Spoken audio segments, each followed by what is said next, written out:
কলকাতার বুকে ঘুরে বেড়াচ্ছে এক নৃশংস সিরিয়াল কিলার, যে বেছে বেছে টার্গেট করছে অবিবাহিত চাকরিরতা মেয়েদের। এর পেছনে তার মোটিভ কি, সবটাই জানতে পারবো ভিডিও শেষে। তার আগে বলে রাখি, আমি তোমাদের সাথে প্রিয়াঙ্কা, তোমরা দেখছো অনলি সিরিজ। যারা চ্যানেলে নতুন আছো তারা অবশ্যই করে সাবস্ক্রাইব করে বেল বাটন প্রেস করে দাও, আর যারা এই ধরনের ভিডিও দেখতে পছন্দ করে তাদের সাথে শেয়ার করো। কাহিনীর শুরুতেই আমরা সুস্মিতাকে দেখব, যে অফিস ফেরার পথে একটা ট্রাম খালি দেখে ঝটপট উঠে পড়ে। তবে তাকে লক্ষ্য করছিল কোনো এক ব্যক্তি, যার মুখটা ছিল পুরোটাই ঢাকা। সুস্মিতার কথা শুনে বোঝা যায় সে তার এক অফিস কলিগের সাথে কথা বলছিল। তবে তার সাথে তার যে একটি বিশেষ সম্পর্ক আছে সেটাও লক্ষ্য করা যায়, কারণ সে তাকে রাত্রিবেলা কল করবে বলে ফোনটা কেটে দেয়। তবে কিছুক্ষণের মধ্যেই ট্রামে বসে থাকা ওই ব্যক্তি সুস্মিতার পেছনে এসে বসে। তবে সুস্মিতার স্টপ এসে গেছিল, তাই সুস্মিতা নেমে পড়ে। তবে রাস্তা দিয়ে সুস্মিতা একটু ভয় করছিল, কারণ সে বুঝতে পারছিল কেউ একটা তার পেছনে ধাওয়া করছিল। সুস্মিতা একটু হকচকিয়ে বাড়ির ভেতরে ঢোকে। তবে টপগুলো সরিয়ে সরিয়ে বাড়ির চাবি খোঁজার চেষ্টা করছিল। তবে সুস্মিতা খুবই ঘাবড়েছিল। তখনই দরজাটা খুলে যায় এবং সুস্মিতার মা বলে, কিরে তুই চলে এসেছিস? যেটা দেখে সুস্মিতা খুবই ঘাবড়ে যায় এবং তাকে ঘাবড়ানো অবস্থায় দেখে তার মা অবাক হয়ে বলে, তুই এত ভয় পেয়ে রয়েছিস কেন? সুস্মিতা তার মাকে ব্যাপারটা চেপে যায়। আসলে এখানে সুস্মিতা চাকরি সূত্রে একাই থাকে এবং তার মা মাঝে মধ্যে সে তার সাথে দেখা করে যায়। আজ তার মা মোচার ডালনা রান্না করেছিল, তাই সেটা দিতে এসেছিল। সুস্মিতা মোচার ডালনা খুবই ভালোবাসে, তাই মায়ের রান্না মোচার ডালনা সাথে সাথেই খেতে শুরু করে দেয়। সুস্মিতা তার মায়ের সাথে খুনসুটি করতে শুরু করে দেয়, বলে, এবারে বলো যে আমার বিয়ে হচ্ছে না কেন? আমার বয়সী সবার তো বাচ্চাও হয়ে গেছে। সুস্মিতার মা বলে, আমি ওসব বলা কবেই ছেড়ে দিয়েছি। জবের থেকে অনিমেষের সাথে তুই বিয়েটা ভেঙেছিস, আমি আর এ ব্যাপারে কোনো কথা বলতে চাই না। তবে এখন মনে হয় ছেলে না হোক, নিজের পক্ষে একটা মেয়ের সাথেও যদি তুই থাকিস তাহলে তোকে হাত পুড়িয়ে রান্না করতে হয় না। যেটা শুনে সুস্মিতা হো হো করে হাসতে থাকে, বলে, ঠিকই বলেছ, এতদিন তো ছেলে খুঁজছিলাম তাই পাইনি, এবার মেয়ে খোঁজা শুরু করব। এরপর সুস্মিতার মা বলে, টেবিলে মিষ্টি রয়েছে, সেগুলো আজকেই খেয়ে নিস, না হলে কিন্তু টক হয়ে যাবে। কথা শুনে সুস্মিতা মায়ের আনা মিষ্টি স্বাদ গ্রহণ করতে থাকে। সুস্মিতার মা বাড়ি যাওয়ার জন্য বেরিয়ে পড়ে। সুস্মিতাও পরম আনন্দে মায়ের আনা মিষ্টি খাচ্ছিল।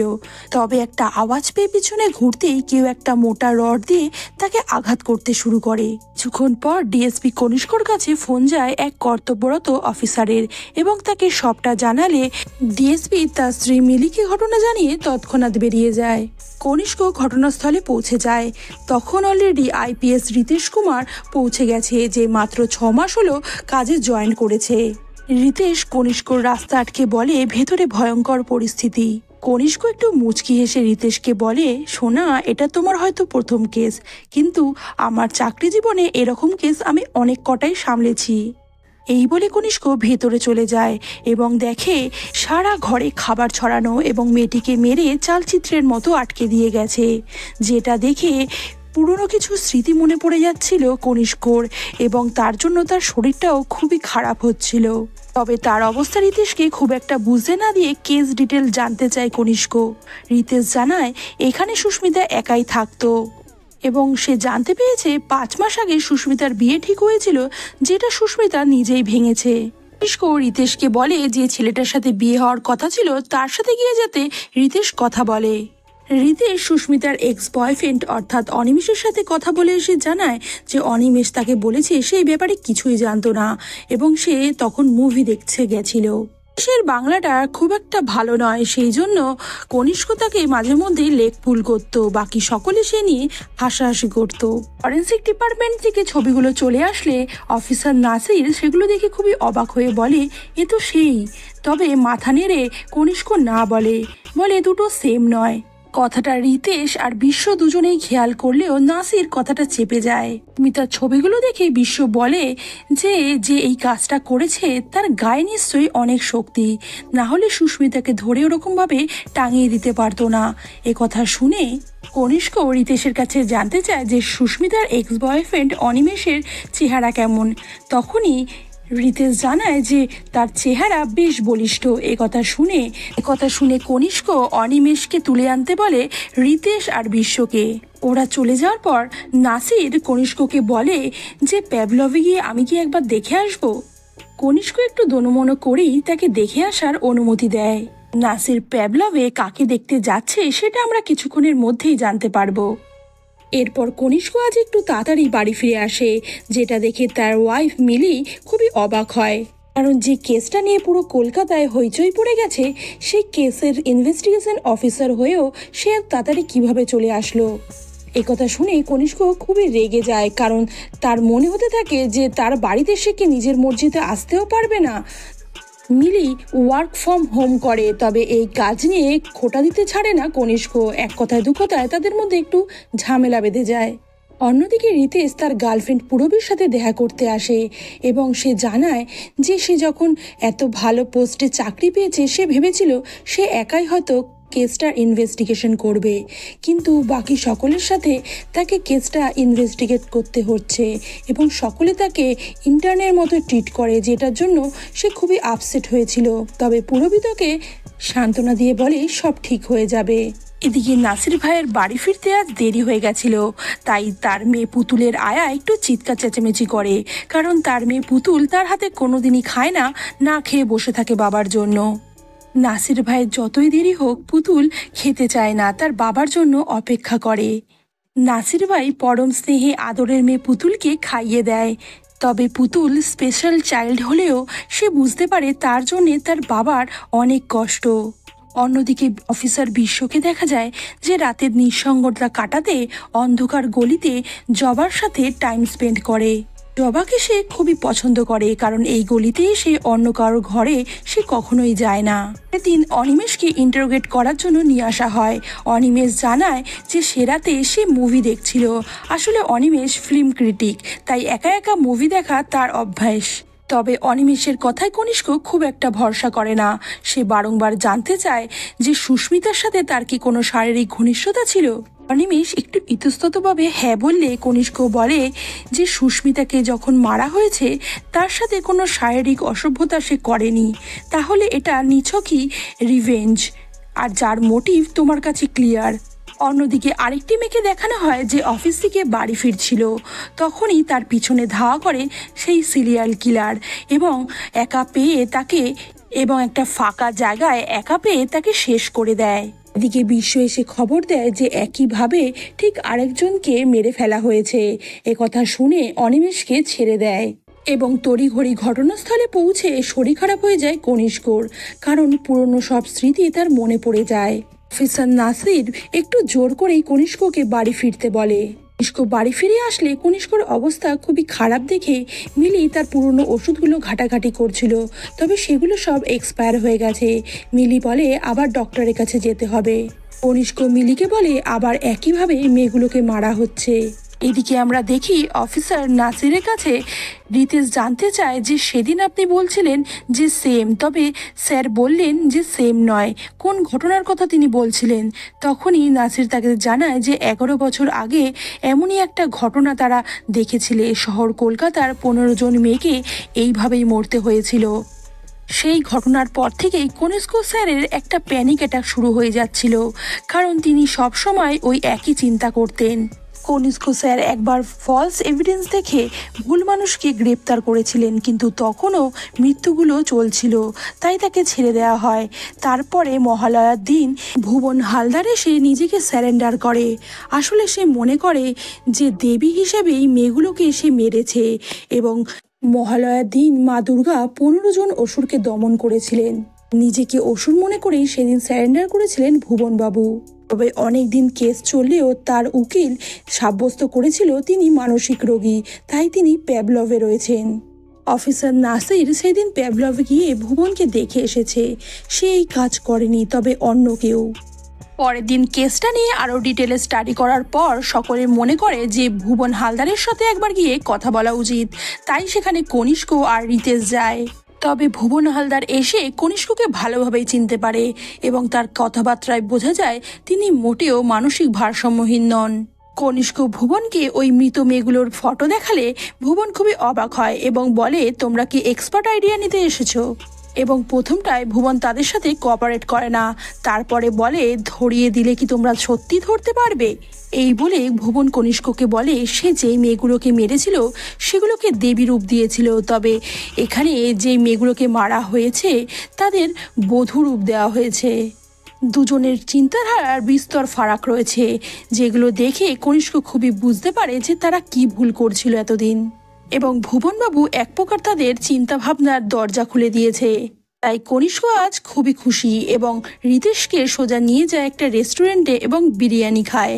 তারপর অফিসে গিয়ে কনিষ্ক বলে এখনো পর্যন্ত যে মেয়েগুলো মারা গেছে তাদের মধ্যে একটা সেম 5-6 মাস আগে দুজনেই বিয়ে ভেঙে ফেলেছিল আর ওরা একা থাকতো। সুতরাং আশেপাশের সমস্ত বিয়ে বাড়িগুলো খোঁজ নিয়ে আমাদের দেখতে হবে তাতে কোন বিয়েগুলো ক্যান্সেল হয়েছে আর তাদের মধ্যে কটাই বা মেয়েরা বিয়ে ক্যান্সেল করেছে, আর যে মেয়েগুলো একা থাকে তাদেরও আমাদের বেছে বার করতে হবে। কথা মতো পরের দিন সকলেই কাজে লেগে পড়ে। রিতেশ যখন ম্যারেজ হলগুলোর একটা লিস্ট তৈরি করছিল তখন তার গার্লফ্রেন্ড পূর্বা তাকে মজা করে বলছিল এই সুযোগে তুমিও কিন্তু ভালো একটা ম্যারেজ হল ভাড়া করে নিতে পারো, তাদের সব কিছুই তোমার জানা হয়ে যাচ্ছে। কথাটা শুনে রিতেশ হাসতে থাকে এবং বলে ঠিক আছে, তোমাকেও কথা দিলাম যে আগামী 6 ডিসেম্বর আমরা বিয়ে করব। যেটা শুনে পূর্বা খুবই আনন্দে জড়িয়ে ধরে রিতেশকে। অন্যদিকে বিশ্বকে দেখানো হয় আজ সে জবার কাছে একটু তাড়াতাড়ি চলে এসছে, তাই অন্য কাস্টমারের সাথে সে জবাকে দেখে ফেলে, যেটা সে কিছুতেই মেনে নিতে পারে না এবং জবাকে বলে তুমি কি আমার সাথে এখান থেকে বেরোতে পারবে। তবে জবা রাজি হয় না এবং বিশ্ব খুব রেগে গিয়ে ওখান থেকে চলে যায়। অন্যদিকে মিলি কনিষ্ককে জানায় সে 2 মাসের প্রেগনেন্ট, সে মা হতে চলেছে। একথা শুনে কনিষ্ক খুব একটা আগ্রহ দেখায় না, উপরন্তু সে বলে যে আমি যখন চেয়েছিলাম তখন তুমি তোমার ক্যারিয়ার নিয়ে ব্যস্ত ছিলে, আর এখন তুমি চাইছো বলেই আমাকে আনন্দ হতে হবে। কনিষ্কর এই ধরনের বিহেভিয়ার দেখে মিলি খুবই রেগে যায় এবং বলে যে আসতে চলেছে সে তো আমাদের দুজনের। তবে কনিষ্ক বলে দেখো তুমি কি করবে, তুমি রাখতে চাইলে রাখতেই পারো, কিন্তু তাতে আমার মতামত নেওয়ার কোনো প্রয়োজন নেই। এই কথা শুনে মিলি খুবই অবাক হয়।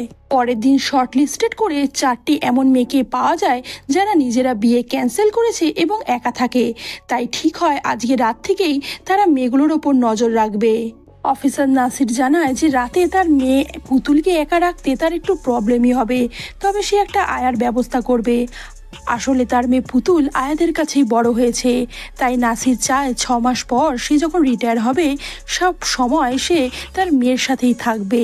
একথা শুনে অফিসার কনিষ্ক রিকোয়েস্ট করেন নাসিরকে যে আজকের দিনটা সে যাতে ম্যানেজ করে ফেলে, তাতে প্রত্যেকেই নজর রাখতে থাকে ওই 4টি মেয়ের ওপর। সকলেই খুব ভালোভাবেই নিজের ডিউটি করছিল। এরই মধ্যে পুতুলের সাথে কথা বলতে শুরু করে দেয় নাসির ভাই। পুতুল বলে তাকে ছাড়া তার ঘুম আসছে না, তবে নাসির বলে যে তুমি ঘুমিয়ে পড়ো, কাল সকাল হলে আমি ছুটি নেব এবং কনিষ্ক আঙ্কেলকে বলবো যে আমার 2 দিন ছুটি লাগবে। পুতুলের সাথে কথা বলতে বলতেই নাসির লক্ষ্য করে যে এক ব্যক্তি ওই মেয়েটার পিছু নিচ্ছে, যার মুখটা পুরোটাই ঢাকা, যেটা দেখে পুতুলের ফোনটা কেটে নাসির ওই মেয়েটার পিছু নেয়। তখনই সে একটা পুরনো বাড়ির সিঁড়ি দিয়ে উঠতে শুরু করে এবং সকলকে একবার করে ফোন করে। তবে রিতেশের ফোনটা বিজি আসছিল কারণ সে পূর্বার সাথে কথা বলছিল এবং বিশ্বর চোখটাও একটু লেগে গেছিল, তাই তাকেও ফোনে সে পায় না। তাই কি করবে বুঝতে না পেরে সিঁড়ি দিয়ে 2 পা উঠতেই সে লক্ষ্য করে যে একটি মেয়েকে টেনে নিয়ে যাওয়া হচ্ছে। তখনই সে আরেকবার ফোন করে কনিষ্ককে, তবে কনিষ্ক তার কোনো আওয়াজই পাচ্ছিল না এবং নাসির ভাইকে তখনই কেউ একটা রডের বাড়ি মারে। পরের দিন সকালে ঘটনাস্থলে পৌঁছে যায় কনিষ্ক এবং নাসিরের ফোনটা সে সিঁড়ির তলা থেকে উদ্ধার করে। তারপরে ওপরে উঠতেই তার চোখে ভেসে ওঠে ওই ব্যক্তি কিভাবে নাসিরকে মেরেছে এবং ওই মেয়েটির মৃতদেহ ঠিক একই অবস্থায় উদ্ধার করা হয়।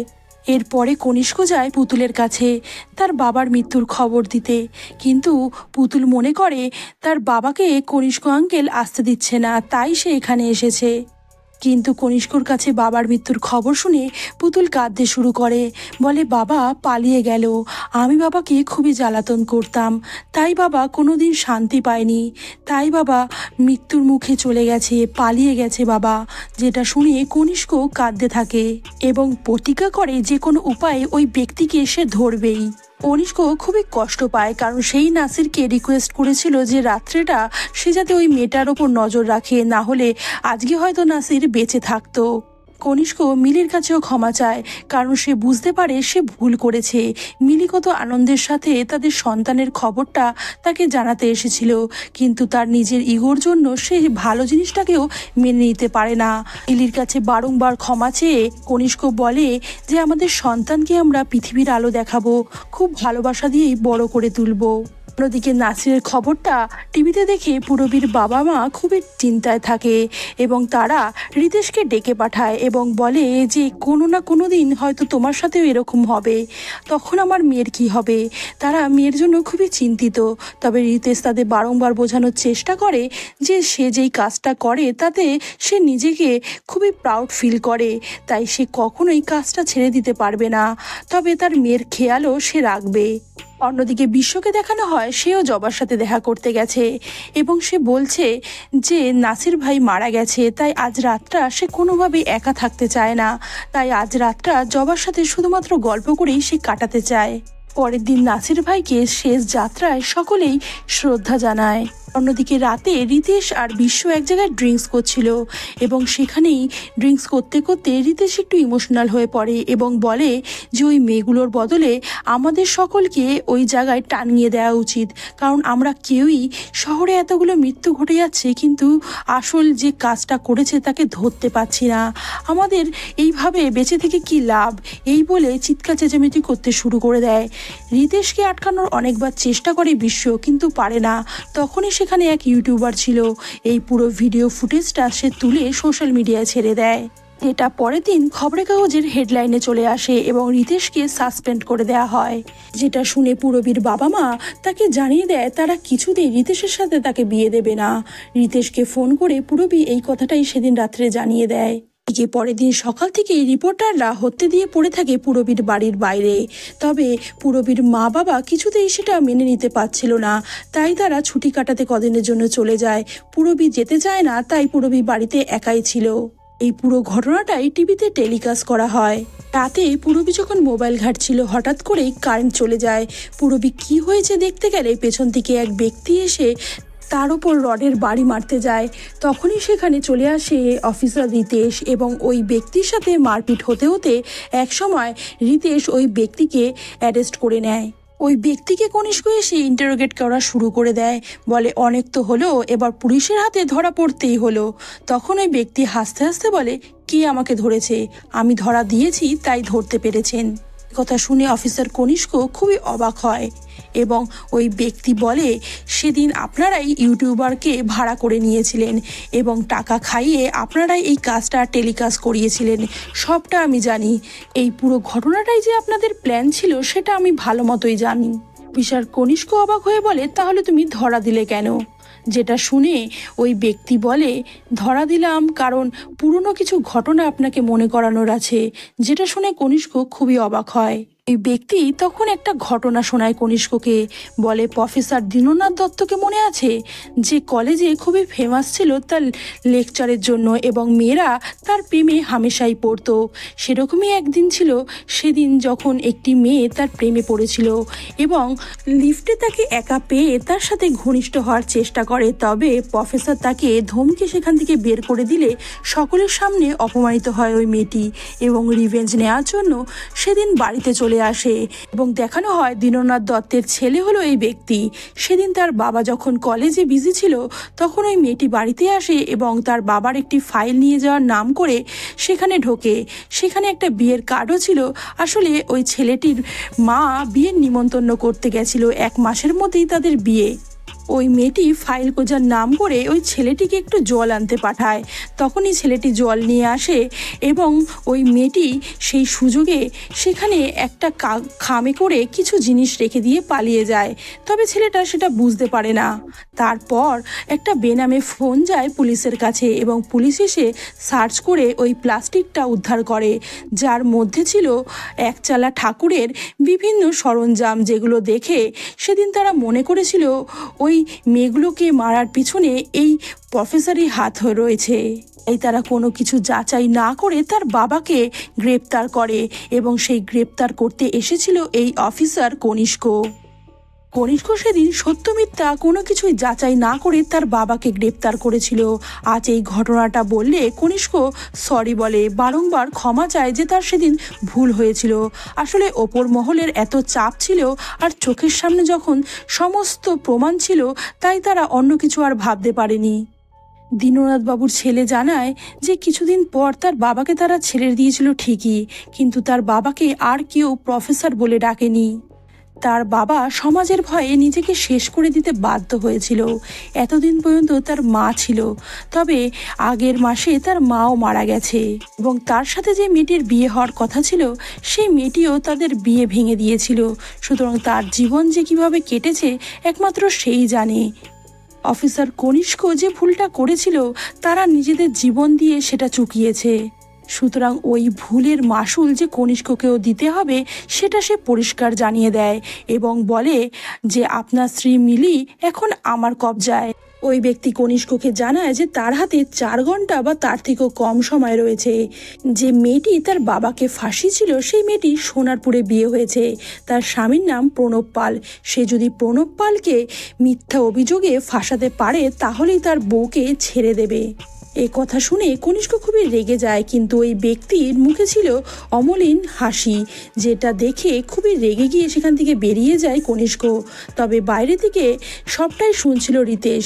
রিতেশ বলে আমি একবার ট্রাই করতে চাই, এই বলে ভেতরে ঢুকে যায় এবং ওই ব্যক্তিকে বলে যে তুমি বেকারি ভাবছো যে নিজের স্ত্রীকে হয়তো আটকায় দেখে সে খুবই রেগে গেছে, কিন্তু তুমি এটা ভুল করছো।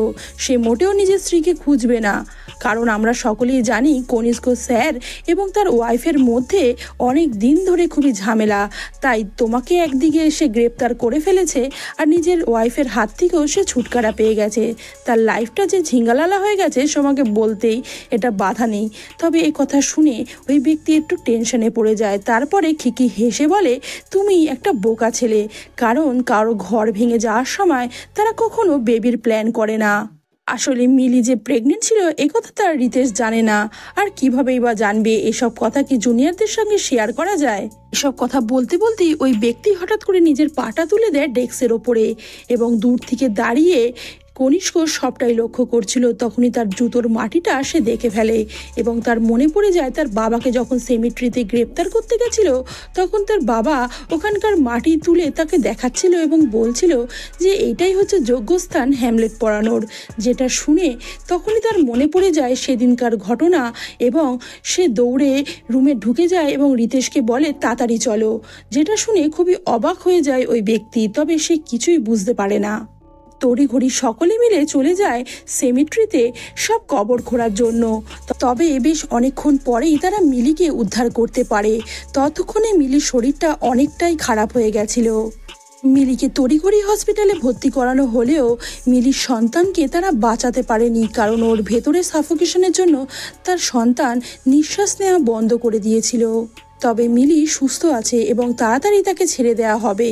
অন্যদিকে জবাকে দেখানো হয় সে বিশ্বর হাত ধরে ওই অন্ধকার গলি থেকে বেরিয়ে আসতে পেরেছে।